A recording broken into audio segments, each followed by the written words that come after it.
Bonjour, nous sommes vendredi 13 septembre. Je suis très contente de vous accueillir pour cette nouvelle vidéo qui va parler de la blessure d'abandon. J'ai évoqué la semaine dernière la blessure d'injustice et dans la continuité, je vais vous parler de celle d'abandon.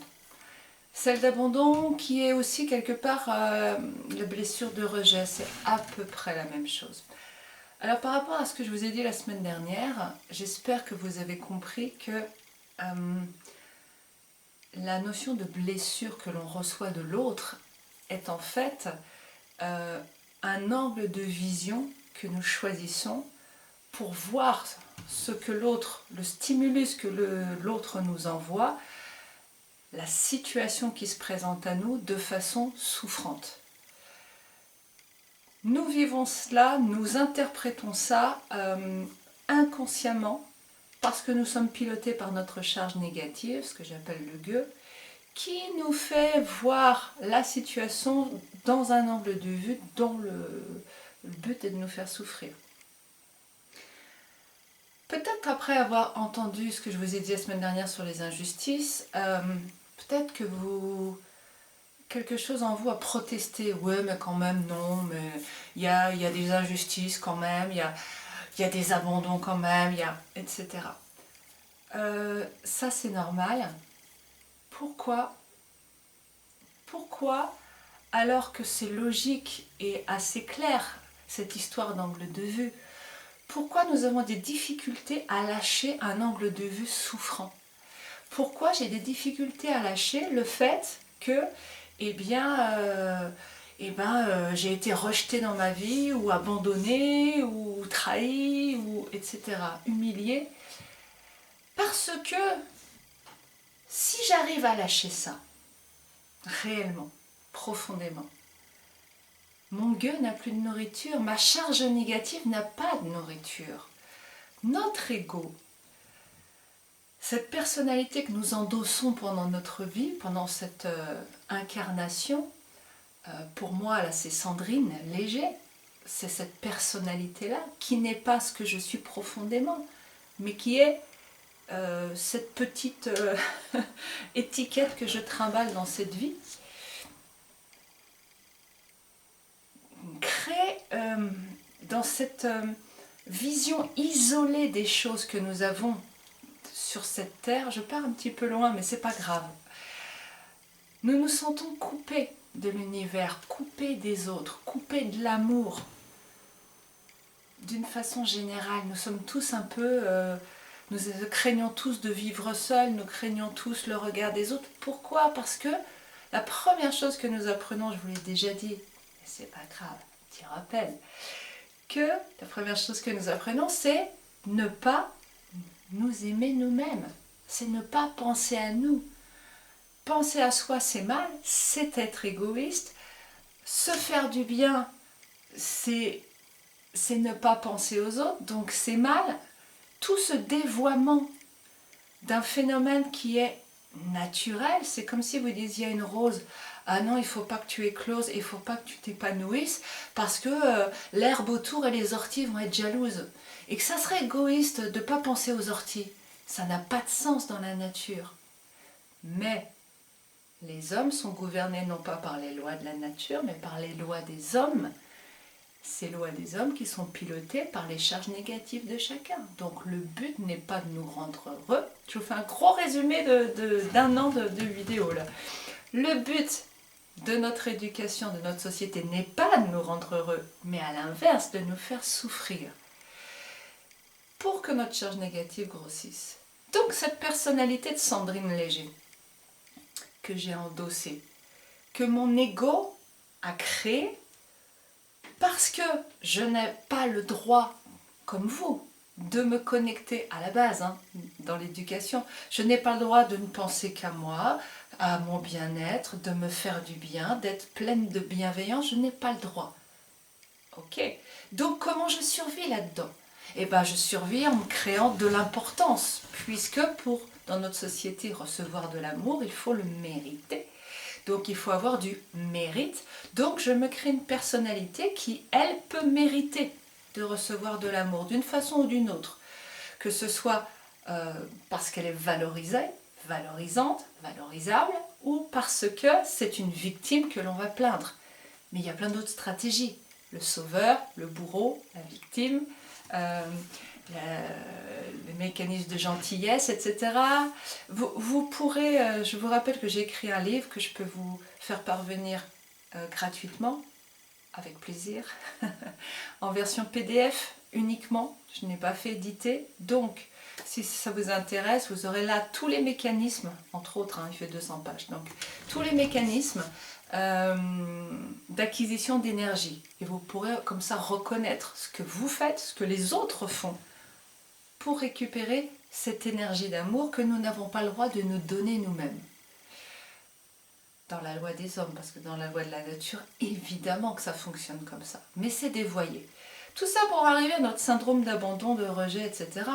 D'abandon aujourd'hui. La personnalité de Sandrine Léger, pour survivre, eh ben, elle a trouvé des mécanismes. Ok, mais pourquoi elle ne veut pas lâcher l'idée qu'elle a été abandonnée, cette personnalité, ou humiliée, ou rejetée? Parce que ça fait de moi une victime. Et ça fait de vous des victimes.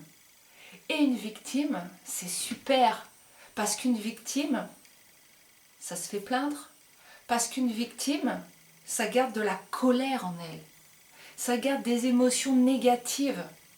Et ces émotions négatives nourrissent notre charge négative. Donc, notre ego, lui, s'est forgé son identité pour survivre à travers le mécanisme de la victime, par exemple. Je suis victime d'un abandon, d'une injustice, d'un rejet, etc. Si je lâche ça, alors que je n'ai pas le droit de m'aimer moi-même directement, parce que c'est encodé au plus profond de moi, ça. C'est la première chose qu'on apprend aux enfants. Si je n'ai pas le droit de m'aimer moi-même, je ne peux pas lâcher cette identité de victime. Parce que comment je survis derrière? Il y a une peur viscérale de l'ego qui ne sait pas comment il va pouvoir sauver la baraque, mener la barque sans cette identité-là. Mais en réalité, cette identité de victime nous dissocie complètement de l'univers et de l'autre. Il faut bien comprendre que, je souris parce que je vais vraiment loin par rapport à l'abandon, mais je ne vous parle pas de l'abandon, je vous parle de tout le mécanisme. Et quand vous comprenez tout le mécanisme, l'abandon, le rejet ou quoi que ce soit, perd de son sens et de sa force. Enfin, c'est ce que j'espère. Après, il y a un travail à faire, des conditionnements, hein, bien sûr. Mais voilà, de quoi vous aider. Et donc, que je ne perde pas mon fil comme d'habitude par des digressions perpétuelles. Et donc, je suis quand même en train de le perdre. Tout ce mécanisme-là, voilà, je ne veux pas lâcher parce que j'ai peur en tant qu'ego de ne plus avoir d'existence. Voilà, j'ai retrouvé. Tout ça, ça me sépare des autres. Le problème, c'est que l'amour, c'est l'unité. Quand je m'aime, moi, je suis dans un sentiment de plénitude. Vous avez déjà ressenti ça en faisant des séances de bien-être avec moi, ou en regardant un magnifique coucher de soleil, ou devant le feu de bois, en caressant la tête du chien qui est amoureusement posé sur vos genoux. Ce moment de plénitude. La plénitude, c'est quoi? C'est un sentiment de connexion et d'ouverture à l'univers. Je ne parle pas, je dis pas qu'il faut s'ouvrir. Hein. Oh là là, surtout pas. Je l'ai fait dans une vidéo. Centrée, oui. Ouverte, non. Alors, c'est quoi? Je suis ouverte, mais je suis pas ouverte. Je suis... Quand je suis centrée, je suis dans une connexion. Je ne cherche pas à m'ouvrir aux étoiles, à l'univers. Je ne cherche rien. Simplement, je suis dans le moment présent, profondément présente, dans le ressenti. Et la connexion à l'amour se fait naturellement. D'accord? C'est pas la même chose. J'en reparlerai peut-être parce que c'est assez subtil comme différence. Mais ne cherchez pas l'ouverture. Cherchez la présence et le centrage. Et donc, quand je suis là, je suis connectée. Je suis à ma place dans l'univers. Il n'y a pas de sentiment de séparation. Quand je suis une victime d'abandon et autres, il y a une scission. Il y a moi et les autres. Moi, mon agresseur, vous voyez, il n'y a pas de réunion. Je suis déjà en train de couper. Et les sentiments d'isolement, en fait, viennent de là. Que je différencie le monde entre moi et les autres. Ceux qui me font du mal, à moi, pauvre victime que je suis. Mais ce n'est qu'un point de vue. Ok, je vais rentrer maintenant un peu plus en détail. La notion d'abandon. Comme la semaine dernière sur la notion d'injustice, est-ce que je peux toucher un abandon? Non, ça ne se voit pas, ça ne se mesure pas. C'est une notion, une étiquette mentale. Ça n'existe pas. C'est juste une étiquette que je mets dans ma tête. Abandonne-moi, vas-y, abandonne-moi. Qu'est-ce que vous allez faire? Vous allez sortir de la pièce. C'est ça la réalité. Vous sortez de la pièce. Ok? Vous sortez. C'est la réalité, j'insiste. C'est ce que tout le monde peut voir qui est réel. Vous, dans votre tête, vous allez appeler ça un abandon. Donc je sors de la pièce, je vais aux toilettes, est-ce que je vous abandonne? Ben non, vous allez aux toilettes. Non, ben je sors de la pièce, je pars vivre ma vie pendant 3 mois, est-ce que je vous abandonne? Ben c'est pas pareil. Dans votre tête, vous décidez que c'est pas pareil. Donc clarifiez là tout de suite. Qu'est-ce que c'est pour vous un abandon? À partir de combien de temps d'absence de l'autre vous appelez ça un abandon? Pourquoi vous voulez que l'autre ne vous abandonne pas? Alors ça, c'est un deuxième point. Prenez le temps déjà de réfléchir sur le premier point. Vraiment, qu'est-ce que c'est pour vous un abandon? On est sur un début de déconditionnement là. Si vous croyez que l'autre vous a abandonné, ça veut dire que vous avez la croyance, puisque ça provoque de la souffrance. Oh, tu m'as abandonné ce jour-là. Ok, donc, ça veut dire que vous croyez que l'autre n'est pas censé vous abandonner. C'est-à-dire qu'il n'est pas censé quitter votre champ, je ne sais pas comment dire ça, autour de vous, votre univers, votre petit monde. L'autre, il y a des personnes sur Terre qui ne sont pas censées quitter votre petit monde. Est-ce que c'est vrai ça? Est-ce que, non pas dans votre tête, mais au niveau des lois divines de la nature, est-ce que il y a des gens qui sont censés être tout le temps collés aux autres? Est-ce qu'un enfant est censé rester collé à ses parents toute sa vie? Bah non, vous allez peut-être me dire. Un enfant, ça doit prendre son envol à un moment donné. Mais n'empêche que quand votre enfant prend son envol, beaucoup de parents se sentent abandonnés par leurs enfants, qui partent loin. Pourquoi croyez-vous que votre enfant devrait rester avec vous? Peut-être parce que vous avez construit votre identité avec la présence de votre enfant. C'est-à-dire que votre ego a mis en place sa présence, son assise. Vous voyez, je fais ce geste-là, c'est-à-dire que moi toute seule, mon ego de Sandrine Léger, il n'est peut-être pas suffisant pour me trouver valorisable, méritante, aimable, mais je suis la mère d'une fille. Alors avec ma fille, on est deux et je me sens plus forte, je me sens plus grande. Et je vous renvoie à la vidéo qui parle de la possessivité et je ne sais plus le titre exact, mais le fait d'être attaché aux gens. Le fait d'avoir des gens autour de soi et de pouvoir dire c'est ma fille, c'est mon enfant, le ma, mon, me, pour que ce soit des gens ou n'importe quoi, des objets, une maison, une voiture, c'est juste une notion mentale comme d'habitude, mais qui permet à l'ego d'avoir plus d'existence, puisque nous croyons dans notre conditionnement que nous n'avons quasiment pas le droit de vivre, uniquement si on est parfait. Mais on n'est jamais parfait, puisque la société nous pousse toujours à nous voir comme imparfaits, et avec un modèle de perfection que nous devrions atteindre pour pouvoir être aimés. Mais nous ne l'arrivons jamais évidemment à l'atteindre, puisque le but c'est qu'on souffre sur le chemin. pour que notre gueux mange. Ok, donc tout ça pour dire que quand je crois que je suis abandonnée, ça veut dire que je crois que ça ne devrait pas exister l'abandon. L'abandon étant, je mets les guillemets, l'abandon étant une étiquette mentale. Ok, donc les gens devraient rester constamment avec vous. Les gens, en général, vous remarquerez, c'est les gens que vous aimez. Mais ces gens-là que vous aimez, c'est des gens en réalité, si vous regardez bien, dont vous espérez recevoir l'amour en retour. C'est pas beau ce que je dis, hein, c'est pas agréable.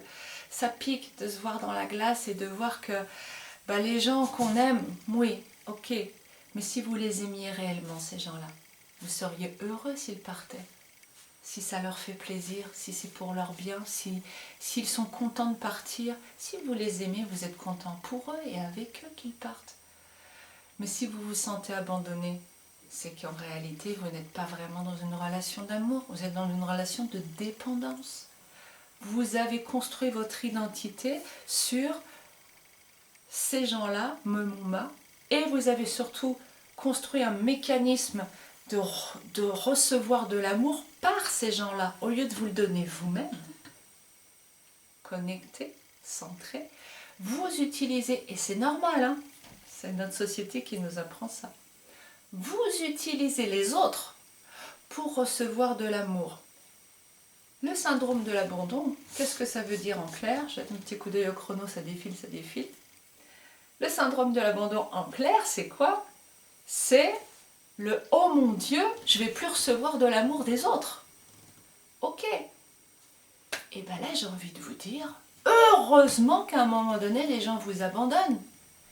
Quel beau signal d'alarme.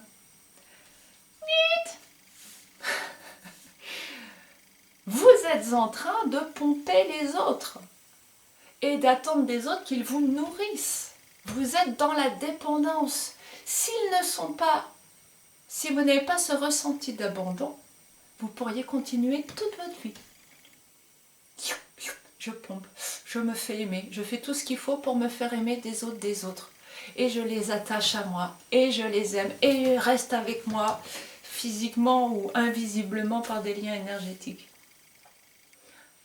Ou je t'aide et tu vois, je suis toujours là pour toi, etc., etc. Heureusement que vous vous faites abandonner. Heureusement qu'il y a cette sensation de souffrance parce que c'est toujours le signal qu'il y a un problème là, qu'il y a un fonctionnement qui pose problème. Si vous êtes abandonné, c'est qu'en fait vous êtes dépendant. Et la dépendance n'est pas naturelle, c'est quelque chose qui est construite. Autrement dit, est-ce que c'est normal que j'ai un syndrome d'abandon dans ma vie? Oui. Nous l'avons tous à un moment donné. Parce que nous sommes tous construits sur une dépendance aux autres, une dépendance non pas constructive, puisque nous sommes naturellement interdépendants, bien évidemment. Mais là, c'est une dépendance énergétique qui n'est pas naturelle et qui n'est pas saine. Donc oui, nous avons tous à un moment donné cette blessure d'abandon qui est un signal d'alarme magnifique dont nous avons besoin pour déconstruire cette dépendance aux autres. Je pourrais continuer, je crois, un certain temps parce que je suis bien, je suis bien remontée sur tout ça. Ça me paraît assez clair. Maintenant, le temps, voilà, on arrive à 19 minutes, il est vraiment temps que je m'arrête. J'espère que ça a pu vous aider. N'hésitez pas à poser des questions, n'hésitez pas à communiquer. Ça me fait toujours plaisir d'avoir un petit peu de retour, parce que c'est quand même pas si souvent. Donc, voilà. Vous avez l'adresse du site et mon adresse mail spirituartiste@hotmail.com. Faites-moi des retours, ça me ferait plaisir. Je ne sais pas si je continuerai sur les blessures, rejets, humiliations, peut-être. Bah tiens, dites-moi si je continue ou pas, si ça peut vous intéresser ou si je change de sujet pour la prochaine vidéo. Voilà. En tout cas, retenez bien, dès qu'il y a souffrance, c'est que le point de vue que vous choisissez vous fait souffrir. Donc, vous êtes responsable de votre propre souffrance. c'est jamais ce qu'il y a en face. C'est jamais la personne qui vous insulte qui vous fait souffrir. C'est jamais la personne, même, je vais aller plus loin, à 20 minutes, je vais aller plus loin, c'est même pas la personne qui vous frappe, qui vous fait souffrir. Ça fait mal, mais ça ne fait pas souffrir. Ce qui vous fait souffrir, c'est le fait que vous acceptiez que cette personne vous frappe. Donc que vous tolériez ça. Ça, c'est votre souffrance. Je m'arrête là. Très belle semaine à vous. Et puis oui, des choses un peu plus positives pour cette semaine. Regardez, prenez conscience, observez. Chaque fois que ça ne va pas, signal d'alarme, il y a un truc à changer, un déconditionnement à faire. Je vous dis à bientôt. Au revoir.